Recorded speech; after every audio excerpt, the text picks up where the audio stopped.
ഇനി SIR-മായി ബന്ധപ്പെട്ടാണ് SIR നടപടികൾ ഓരോന്നായി പുരോഗമിക്കുമ്പോഴും വലിയ ആശങ്കകളായിരുന്നു. അതിപ്പോഴും അവസാനിക്കുന്നില്ല എന്നുള്ളതാണ്.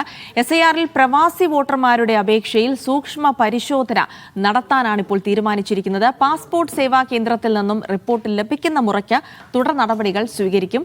പാസ്പോർട്ടിലെ മേൽവിലാസം മാത്രമേ അപേക്ഷയിൽ നൽകാൻ കഴിയൂ എന്ന വ്യവസ്ഥ പ്രവാസികളെ പ്രതിസന്ധിയിലാക്കുന്നുണ്ട്.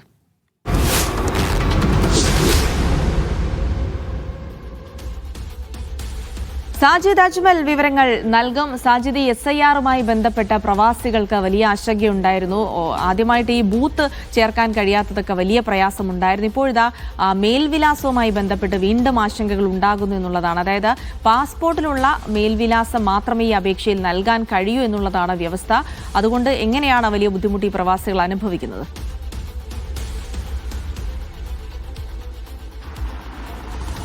ജിൽസി, പ്രവാസികളെ സംബന്ധിച്ചിടത്തോളം SIR-ൽ നിരവധി പ്രശ്നങ്ങളുണ്ട്. ഈ ബൂത്ത് ചേർക്കാൻ കഴിയാത്ത വിഷയം അത് അപേക്ഷിച്ചതോടുകൂടി ഈ വോട്ടർമാരായ ആളുകൾക്ക് അവരുടെ ഉത്തരവാദിത്തം കഴിഞ്ഞു. ഇനി ERO-മാരാണ് ആ ബൂത്തുകൾ കണ്ടെത്തി അതത് BLO-മാർക്ക് കൈമാറേണ്ട ഉത്തരവാദിത്തം. അങ്ങനെ ERO-മാർ ഇതുമായി ബന്ധപ്പെട്ട വലിയ നടപടിക്രമങ്ങളും അതിൻ്റെ ഈ വലിയ ടെൻഷനിൽ തന്നെയാണ് ഉള്ളത്.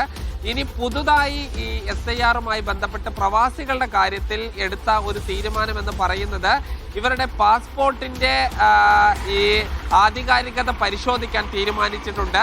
ഇങ്ങനെ ഈ പാസ്പോർട്ട് വിവരങ്ങൾ അതത് സമീപത്തെ പാസ്പോർട്ട് സേവാ കേന്ദ്രത്തിന് കൈമാറി അവിടെ നിന്ന് റിപ്പോർട്ട് ലഭിക്കുന്ന മുറയ്ക്ക് മാത്രമേ തുടർ നടപടികൾ ഉണ്ടാകാൻ പാടുള്ളൂ എന്നൊരു നിർദ്ദേശമാണ് നൽകിയിട്ടുള്ളത്.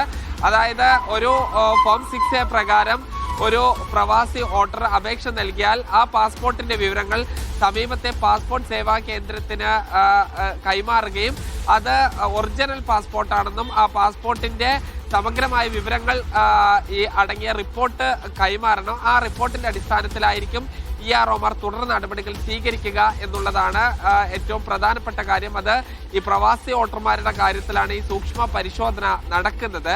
മറ്റൊരു കാര്യം, ഒരു വ്യക്തി പാസ്പോർട്ട് എടുത്ത അതേ സ്ഥലത്ത് തന്നെ പിന്നീട് എല്ലാ കാലത്തും ജീവിക്കണമെന്ന് ഒരു നിർബന്ധവുമില്ല. ഈ പ്രത്യേകിച്ച് സ്ത്രീകളായ വോട്ടർമാർ അവർ ഈ നേരത്തെ അവരുടെ വിവാഹത്തിന് മുൻപ് പാസ്പോർട്ട് എടുത്തവരായിരിക്കും പലരും. പിന്നീട് വിവാഹശേഷം ഭർത്താവിൻ്റെ വീട്ടിലായിരിക്കും വോട്ട് ചേർത്തിട്ടുണ്ടാവുക. ഇത്തരം ആളുകൾക്കെല്ലാം തന്നെ പാസ്പോർട്ടിലുള്ള അഡ്രസ്സ് മാത്രമേ അവർക്ക് നൽകാൻ കഴിയുകയുള്ളൂ. പലരും ചെയ്തിരിക്കുന്നത് പാസ്പോർട്ട് മാത്രമേ അറ്റാച്ച് ചെയ്യാൻ കഴിയുകയുള്ളൂ. അതിൻ്റെ കൂടെ ആധാർ കാർഡോ ഇല്ലെങ്കിൽ തെരഞ്ഞെടുപ്പ് തിരിച്ചറിയൽ കാർഡോ എല്ലാമാണ് നൽകിയിരിക്കുന്നത്.